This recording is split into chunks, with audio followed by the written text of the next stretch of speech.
Hi friends, ഇന്ന് ഞാൻ കാണിക്കാൻ പോകുന്നത് ഒരു പലാസോ പാൻറ്റിൻ്റെ കട്ടിങ്ങും സ്റ്റിച്ചിങ്ങും ആണ് കേട്ടോ. അപ്പോൾ അതിനായിട്ട് ഇതുപോലെ തുണി നാലായിട്ട് ഇങ്ങനെ മടക്കി കൊടുത്തിട്ടുണ്ട്. എന്നിട്ട് നിങ്ങൾക്ക് എത്രയാണോ ലെങ്ത്ത് വേണ്ടത് അത് മാർക്ക് ചെയ്ത് കൊടുക്കാം. എനിക്കിവിടെ 39 ഇഞ്ചാണ് വേണ്ടത്. അപ്പോൾ അതൊന്ന് കട്ട് ചെയ്ത് കൊടുക്കാം. കറക്റ്റ് 38 ഇഞ്ചാണ് വേണ്ടത്. 1 ഇഞ്ച് നമ്മൾ മടക്കി തയ്ച്ചു കൊടുക്കാൻ വേണ്ടിയിട്ട് എടുത്തു കൊടുക്കുന്നതാണ്. അപ്പോൾ 39 ഇഞ്ചാണ് ടോട്ടൽ ലെങ്ത്ത് കേട്ടോ. പിന്നെ നമ്മൾ ഇലാസ്റ്റിക്കിൻ്റെ അവിടെ ഒരു 2 ഇഞ്ച് ഇതുപോലെ മാർക്ക് ചെയ്ത് കൊടുത്തിട്ടുണ്ട്. എന്നിട്ട് അതൊന്ന് സ്കെയിൽ വെച്ച് വരച്ചു കൊടുക്കാം.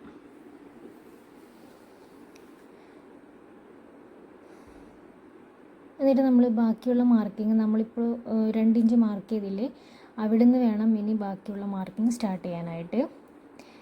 അപ്പം നമ്മളുടെ ഇലാസ്റ്റിക് ഇടുന്ന അവിടുത്തെ വണ്ണം എടുത്തു കൊടുക്കുന്നത് എങ്ങനെയാണെന്ന് വെച്ചാൽ, എത്രയാണോ നിങ്ങളുടെ ഹിപ്പ് റൗണ്ട് എത്രയാണോ വരുന്നത്, അതായത് സീറ്റിൻ്റെ അവിടുത്തെ വണ്ണം എത്രയാണോ വരുന്നത് അതിന് 4 കൊണ്ട് ഡിവൈഡ് ചെയ്തിട്ട് കിട്ടുന്നതിൻ്റെ കൂടെ 2 ഇഞ്ച് ആഡ് ചെയ്യാണ് വേണ്ടത്. അപ്പോൾ എനിക്കിവിടെ 38 ഇഞ്ചാണ് എൻ്റെ ഹിപ്പ് റൗണ്ട് വരുന്നത്. അതിന് 4 കൊണ്ട് ഡിവൈഡ് ചെയ്യുമ്പോൾ 9.5 കിട്ടും. അതിൻ്റെ കൂടെ 2 ഇഞ്ച് ആഡ് ചെയ്യുമ്പം 11.5. അതാണ് ഞാനിവിടെ പിന്നെ ഇലാസ്റ്റിക് ഇട്ട് കൊടുക്കാനുള്ള അവിടുത്തെ വണ്ണം എടുത്തു കൊടുത്തത്. അതാണ് 11.5. അവിടെ നിന്ന് താഴത്തേക്ക് നമ്മൾ ക്രോച്ച് ലെങ്ത്ത് 13 ഇഞ്ച് മാർക്ക് ചെയ്ത് കൊടുക്കാം. പിന്നെ അവിടെ നിന്ന് നമ്മൾ ഒരു 2 ഇഞ്ച് ഇതുപോലെ ഇങ്ങനെ മാർക്ക് ചെയ്ത് കൊടുക്കുന്നുണ്ട്. Crotch length 13 inch. പിന്നെ അവിടെ നിന്ന് ഒരു 2 ഇഞ്ച് ഇതുപോലെ മാർക്ക് ചെയ്ത് കൊടുക്കുന്നുണ്ട്. എന്നിട്ട് അതൊന്ന് ഷേപ്പ് ചെയ്ത് വരച്ചു കൊടുക്കാം. ക്രോച്ചിൻ്റെ അവിടെ നമ്മൾ ഇതുപോലെ ഷേപ്പ് ചെയ്തിട്ട് വരച്ചു കൊടുക്കുന്നുണ്ട്. ഇനി നമ്മൾ താഴത്തെ വണ്ണമാണ് മാർക്ക് ചെയ്ത് കൊടുക്കുന്നത്. പലാസോ പാൻ്റ് ആയതുകൊണ്ട് തന്നെ എത്രയാണോ നിങ്ങൾക്ക് വീതി വേണ്ടത് അതിനനുസരിച്ചിട്ട് മാർക്ക് ചെയ്ത് കൊടുക്കാം. 13 ഇഞ്ചോ, ഞാനിവിടെ 10 ഇഞ്ചിലാണ് മാർക്ക് ചെയ്ത് കൊടുക്കുന്നത്. എനിക്കധികം അത്ര വീതി വേണ്ട, അതുകൊണ്ട് 10 ഇഞ്ചിൽ മാർക്ക് ചെയ്ത് കൊടുത്തിട്ട് അതൊന്ന് ഷേപ്പ് ചെയ്ത് വരച്ചു കൊടുക്കാം. ഇനി നമുക്കതൊന്ന് കട്ട് ചെയ്ത് കൊടുക്കാം. പലാസോ പാൻറ്റിൻ്റെ കട്ടിങ്ങും സ്റ്റിച്ചിങ്ങും ഒക്കെ വളരെ ഈസിയാണ് ചെയ്തെടുക്കാനായിട്ട്. ഇതുപോലെ കട്ട് ചെയ്തെടുത്തിട്ടുണ്ട്. ഇനി നമുക്കതൊന്ന് സ്റ്റിച്ച് ചെയ്ത് കൊടുക്കാം. ഫസ്റ്റ് നമ്മൾ ക്രോച്ച് ലെങ്ത്ത് വരെ സ്റ്റിച്ച് ചെയ്ത് കൊടുക്കാം. ഒരു സൈഡ് ക്രോച്ച് ലെങ്ത്ത് വരെ സ്റ്റിച്ച് ചെയ്തതിന് ശേഷം മറ്റേ സൈഡും അതുപോലെ സ്റ്റിച്ച് ചെയ്ത് കൊടുക്കാം.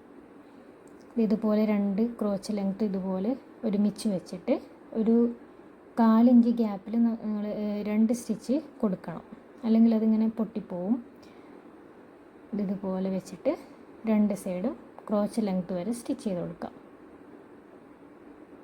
ഇനി നമുക്ക് താഴെ ഭാഗം ഒരു ഇഞ്ച് ഗ്യാപ്പിൽ നമ്മൾ 1 ഇഞ്ച് വീതിയിൽ നമ്മൾ മടക്കി തയ്ച്ചു കൊടുക്കുന്നുണ്ട്.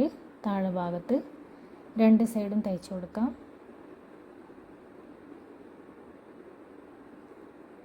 ക്രോച്ചിൻ്റെ അവിടെ ക്രോച്ച് ലെങ്ത്ത് സ്റ്റിച്ച് ചെയ്തിട്ടാകുമ്പോൾ ഇതുപോലെയാണ് കേട്ടോ കിട്ടുന്നത്. അതിന് ശേഷം താഴെ ഭാഗം ഒരു ഇഞ്ച് വീതിയിൽ 2 സൈഡും തയ്ച്ചു കൊടുക്കുന്നുണ്ട്. എന്നിട്ട് ബാക്കിയുള്ള പോർഷൻസൊക്കെ ഒന്ന് സ്റ്റിച്ച് ചെയ്ത് കൊടുക്കാം. ഇനി നമുക്ക് ഇലാസ്റ്റിക് വെക്കേണ്ട ആ ഭാഗം ഫസ്റ്റ് നമ്മൾ 1/4 ഇഞ്ചിൽ റൗണ്ടിൽ സ്റ്റിച്ച് ചെയ്ത് കൊടുക്കാം. 1/4 ഇഞ്ചിൽ. പിന്നെ നിങ്ങളുടെ ഇലാസ്റ്റിക്കിൻ്റെ വീതി എത്രയാണോ അതിനനുസരിച്ചിട്ട് വേണം മടക്കി കൊടുക്കാൻ. 1 ഇഞ്ചാണ് ഞാൻ ഇവിടെ എടുത്തിരിക്കുന്ന ഇലാസ്റ്റിക്. അപ്പോൾ അതനുസരിച്ചിട്ട് നമ്മൾ 1 ഇഞ്ച് വീതിയിൽ ഇങ്ങനെ ചെറിയൊരു ഗ്യാപ്പ് ഇട്ട് കൊടുത്തിട്ട് സ്റ്റിച്ച് ചെയ്ത് കൊടുക്കാം. എന്നിട്ട് ആ ഗ്യാപ്പിൽ കൂടി ഇതുപോലെ ഇലാസ്റ്റിക് ഇട്ട് കൊടുക്കാം. കറക്റ്റ് ഇതുപോലെ വലിച്ച് ഒരേപോലെ വരുന്ന രീതിയിൽ ബാക്കി വന്ന ഇലാസ്റ്റിക് കട്ട് ചെയ്ത് മാറ്റാം. സ്റ്റിച്ച് ചെയ്തതിന് ശേഷം കട്ട് ചെയ്ത് മാറ്റാം. അപ്പോൾ പാനിൻ്റെ സ്റ്റിച്ചിങ് കഴിഞ്ഞു. പെട്ടെന്ന് തന്നെ ചെയ്തെടുക്കാൻ പറ്റും. ബിഗിനേഴ്സിനൊക്കെ വളരെ പെട്ടെന്ന് തന്നെ ചെയ്തെടുക്കാൻ പറ്റും. വളരെ ഈസിയാണ് കേട്ടോ ഇത് ചെയ്തെടുക്കാനായിട്ട്. അപ്പോൾ എല്ലാവരും ഒന്ന് ചെയ്ത് നോക്കാം. വീഡിയോസൊക്കെ ഇഷ്ടമായാൽ ലൈക്ക് ചെയ്യുക, ചാനലൊന്ന് സബ്സ്ക്രൈബ് ചെയ്തിട്ട് സപ്പോർട്ട് ചെയ്യണേ. അടുത്ത നല്ലൊരു വീഡിയോ ആയിട്ട് വീണ്ടും കാണാം. ബൈ.